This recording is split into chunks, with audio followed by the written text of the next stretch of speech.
Hello everyone, good morning, what's up, welcome back to my channel. Forms and functions, finally हम लोग ये chapter शुरू करने जा रहे हैं. आई सॉ फ्यू कमेंट्स जिसके अंदर लिखा हुआ था कि please upload videos regarding this chapter. तो या हियर वी गो, आज हम लोग ये चैप्टर शुरू करने जा रहे हैं. दिस इज़ लेक्चर 1 इस चैप्टर का. ये चैप्टर बहुत आसान है. पूरा चैप्टर प्लांट्स के बारे में है, बॉटनी का चैप्टर है. ठीक है, तो सबसे पहले हम बहुत स्क्रैच से, जैसे हम हमेशा करते हैं, ज़ीरो से हर चीज़ को देखेंगे कि किस के बारे में क्या बात हो रही है. जैसे हमारा जो पहला टॉपिक है वो है न्यूट्रिशन. अगर आप ऑब्जेक्टिव्स में जाकर देखो तो उसमें लिखा हुआ है न्यूट्रिशन इन प्लांट्स, लेकिन मैं आज की वीडियो में एक बहुत सिंपल इंट्रोडक्शन रखा है मैंने, ताकि आइडिया हो कि what is nutrition, what are minerals, जो आपके पास बेसिक टर्म्स होती हैं उसके बारे में. And then we are going to go and read this paragraph. सबसे पहले तो देखो, न्यूट्रिशन वर्ड का मतलब होता है कि एक ऐसा, किस तरीके से एक ऑर्गेनिज्म एनर्जी को ऑब्टेन कर रहा है, उसको न्यूट्रिशन कहा जाता है. प्लांट्स जो होते हैं वो ऑटोट्रॉफिक होते हैं, यानी कि वो अपना न्यूट्रिशन खुद लेते हैं. अपना खाना, अपना फूड, अपना ग्लूकोज खुद प्रोड्यूस करते हैं by a process called photosynthesis. जबकि एनिमल्स के केस के अंदर ऐसा नहीं होता. We are heterotrophic. इसका मतलब ये है हम लोग ग्लूकोज दूसरे ऑर्गेनिज्म से लेते हैं, चाहे हम लोग कंज्यूमर्स हैं. ठीक है, और प्लांट जो है वो एक प्रोड्यूसर है. तो प्लांट का न्यूट्रिशन का प्रोसेस एकदम डिफरेंट होता है, हमारा डिफरेंट होता है. हम लोग डिपेंड करते हैं किसके ऊपर, प्रोड्यूसर के ऊपर या फिर दूसरे किसी कंज्यूमर के ऊपर. जैसे कोई प्राइमरी कंज्यूमर हो गया, ठीक है, जो मीट वगैरह कंज्यूम करते हैं ह्यूमंस, तो वो हम लोग दूसरे कंज्यूमर के ऊपर डिपेंड कर रहे हैं. ठीक हो गया. ये मैं ह्यूमंस की बात कर रही हूँ. अगर आप दूसरे एनिमल्स को देखो, जैसे आप हर्बीवोर्स को देखो, तो हर्बीवोर्स का न्यूट्रिशन क्या होगा, वो प्योरली प्रोड्यूसर यानी कि प्लांट के ऊपर डिपेंड करेंगे. ठीक है, आप कार्निवोर्स का न्यूट्रिशन देखो तो क्या होगा, वो कार्निवोर्स हैं, यानी कि वो दूसरे कंज्यूमर्स पे डिपेंड करते हैं. ठीक है, अगर ह्यूमन की बात करो तो वी आर ओमनिवर्स. हम लोग प्रोड्यूसर से भी खाना लेते हैं और हम दूसरे कंज्यूमर्स जैसे चिकन, मटन, ये जो इस तरीके का एनिमल बेस्ड डाइट होती है हमारी, तो वो दूसरे कंज्यूमर्स पे हम डिपेंड करते हैं. एनीवेज, तो ये बहुत बहुत बेसिक चीज़ थी. अच्छा, अब प्लांट्स फोटोसिंथेटिक होते हैं. इसका मतलब ये एक प्रोसेस है फोटोसिंथेसिस, जिससे क्या होता है वो अपना ग्लूकोज बनाते हैं. फोटोसिंथेसिस के लिए आपको सनलाइट चाहिए, कार्बन डाइऑक्साइड गैस होती है वो चाहिए, पानी चाहिए. और ये तो हम लोग बचपन से पढ़ते हैं कि अच्छा, ये 3 चीज़ें जब आपको मिलेंगी तो इससे क्या होगा, इससे ग्लूकोज प्रोड्यूस होगा और साथ में ऑक्सीजन गैस जो है वो इवॉल्व होती है. और यहाँ पे आपको क्लोरोफिल नाम का एक पिगमेंट भी चाहिए होता है. ये होता है फोटोसिंथेसिस का सिंपल सा प्रोसेस. लेकिन आज इस टॉपिक के अंदर हमारा मकसद ये है कि जब आप ये प्रोसेस करते हो फोटोसिंथेसिस, तो इसके साथ, इन तीनों मेन रिएक्टेंट्स के साथ साथ आपको कुछ इंपॉर्टेंट अदर एलिमेंट्स की भी ज़रूरत होती है. इन एलिमेंट्स को हम लोग मिनरल का नाम देते हैं. मिनरल वो कुछ असेंशियल एलिमेंट्स होते हैं, असेंशियल कंपाउंड्स होते हैं, जो प्लांट को मदद करते हैं कि वो अपना सेकेंडरी प्रोडक्ट्स बना सके. सेकेंडरी प्रोडक्ट्स का मतलब ये है कि protein, lipid, nucleic acid, chlorophyll, sporopollenin, अपना क्या होता है जो आपकी प्लांट की सेल वॉल के अंदर सेल्यूलोज होता है, पेक्टिन होता है, ये सारा का सारा क्या है, प्लांट का सेकेंडरी प्रोडक्ट है. इसको बनाने के लिए मिनरल्स की रिक्वायरमेंट होती है. जैसे फॉर एग्जांपल, अगर मैं आपसे कहूँ कि क्लोरोफिल ना हो, फोटोसिंथेसिस हो सकता है? नहीं हो सकता. ठीक है, तो क्लोरोफिल एक सेकेंडरी प्रोडक्ट है जिसको बनाने के लिए आपको कुछ मिनरल्स की ज़रूरत होती है, जैसे कि मैग्नीशियम और आयरन बहुत इंपॉर्टेंट एलिमेंट्स या फिर मिनरल्स हैं, जो कि जिसके बगैर क्लोरोफिल बन ही नहीं सकता. ठीक है, उसके बाद मिनरल्स आपको समझ आ गए क्या होते हैं. अब प्लांट जो है वो मिनरल्स लेता है कहाँ से, वो मिनरल्स लेता है सॉइल से, वो मिनरल्स लेता है, आप जो उसे पानी देते हो तो उससे भी वो मिनरल्स को एक्सट्रैक्ट करता है. अच्छा, अब एक प्लांट को कितना मिनरल चाहिए वो डिपेंड करता है कि प्लांट की लोकेशन क्या है, प्लांट का कौन सा टाइप है, प्लांट कौन से मीडियम में है, क्या वो एक्वेटिक मीडियम में है या फिर वो एक लैंड प्लांट है.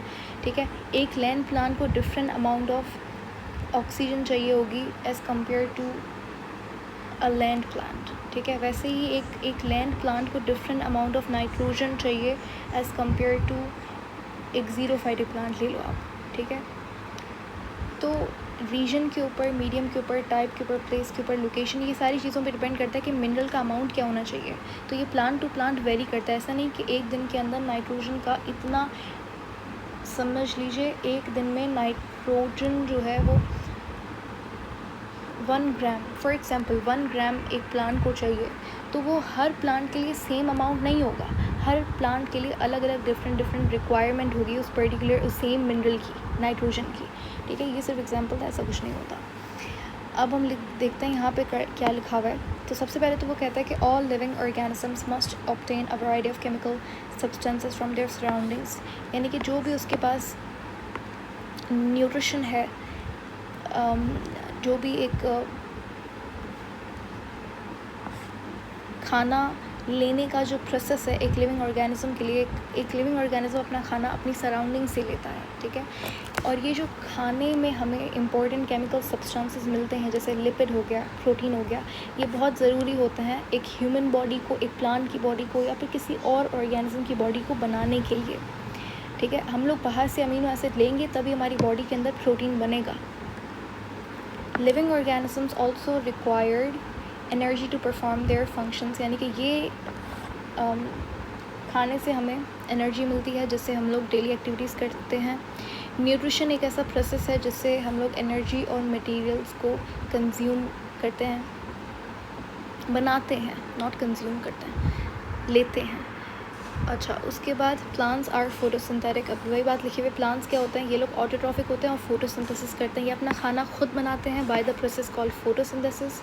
इनको लाइट चाहिए होती है, कार्बन डाइऑक्साइड, पानी चाहिए होता है, जिससे ये लोग फोटोसिंथेसिस करते हैं। लेकिन इसके अलावा प्लांट को रॉ मटेरियल भी चाहिए होता है to synthesize the organic compound, जिसको हम लोग सेकेंडरी प्रोडक्ट्स का नाम दिया। इस सेकेंडरी प्रोडक्ट्स से इनकी ग्रोथ होती है, इनका स्ट्रक्चर बनता है, ठीक है। ये these elements are known as mineral nutrients.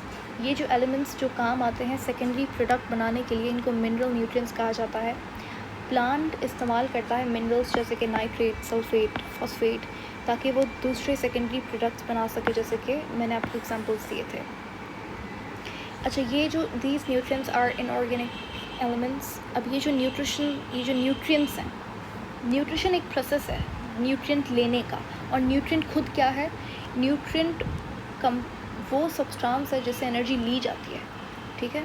तो न्यूट्रिएंट लेने का process is nutrition.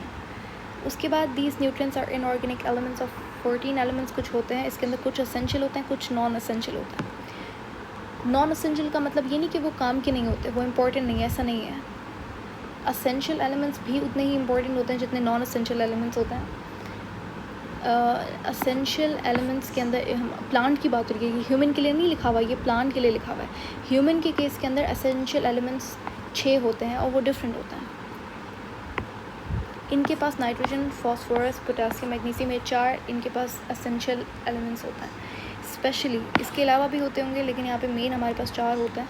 Her plant को एक पर्टिकुलर अमाउंट ऑफ न्यूट्रिशन चाहिए होता है, और ये हर प्लांट की डिफरेंट रिक्वायरमेंट्स होती हैं।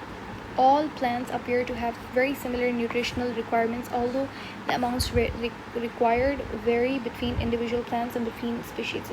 वही बात है जो मैंने आपको बताई कि हर प्लांट की लोकेशन वगैरह पे डिपेंड करता है उसको कितना न्यूट्रिशन चाहिए। तो अमाउंट ऑफ न्यूट्रिएंट्स वेरी करता है प्लांट टू प्लांट। अच्छा, इन जनरल अगर आप बात करो, एक होता, अच्छा 2 तरीके का न्यूट्रिएंट होता है, एक होता है मैक्रो न्यूट्रिएंट और एक होता है माइक्रो। मैक्रो जो प्लांट को चाहिए और ज़्यादा अमाउंट के अंदर चाहिए। इसके अंदर हमारे पास आते हैं nitrogen, phosphorus, potassium, sulphur, sodium, chlorine, magnesium, calcium. और अगर माइक्रो न्यूट्रिएंट्स की बात करें, जिन्हें ट्रेस एलिमेंट्स भी कहा जाता है, ये स्मॉल अमाउंट के अंदर चाहिए होता है। Manganese, iron, cobalt, copper, zinc, molybdenum, boron, fluorine and iodine, ये हमारे पास माइक्रो न्यूट्रिएंट्स। इनमें आपको नाम एज सच कुछ याद करने की, रट्टा लगाने की ज़रूरत नहीं है। आपको जस्ट ये 4 आपको नाम पता होने चाहिए और इनके फंक्शंस एकदम याद होने चाहिए। इससे आपको क्वेश्चन आ सकता है, और बाकी जो भी सवाल होंगे वो हम एक एक एलिमेंट को बेसिकली डिस्कस करेंगे। जैसे हमारा नेक्स्ट टॉपिक जो है वो नाइट्रोजन के हवाले से है। So stay tuned. अच्छा, ये रह गया, इसको भी देख लेते हैं क्या लिखा हुआ है यहाँ पर। Plants obtain essential nutrients primarily from soil. जैसे मैंने आपको बताया, प्लांट किससे, सॉइल से अपने न्यूट्रिएंट लेता है। Nutrient cycle comprises from plants to decomposers and decomposers to soil, thus back to plants. इसका मतलब ये है, सिंपल सा मतलब है, ध्यान से सुनना। ये प्लांट है, ठीक है, इस प्लांट के पास एलिमेंट्स हैं, मिनरल्स हैं, इस प्लांट की बॉडी के अंदर मिनरल्स हैं। अब ये जब प्लांट डाई होगा तो ये सॉइल में जाएगा, इस प्लांट की बॉडी कहाँ, सॉइल में ही जाएगी ना, ठीक है। तो जब ये सॉइल में जाएगा तो डीकम्पोजर्स होंगे, डीकम्पोजर्स क्या करेंगे, उस मिनरल्स को तोड़ेंगे, सिंपलेस्ट फॉर्म में लाएंगे और दोबारा से वो मिनरल्स सॉइल में चले जाएंगे।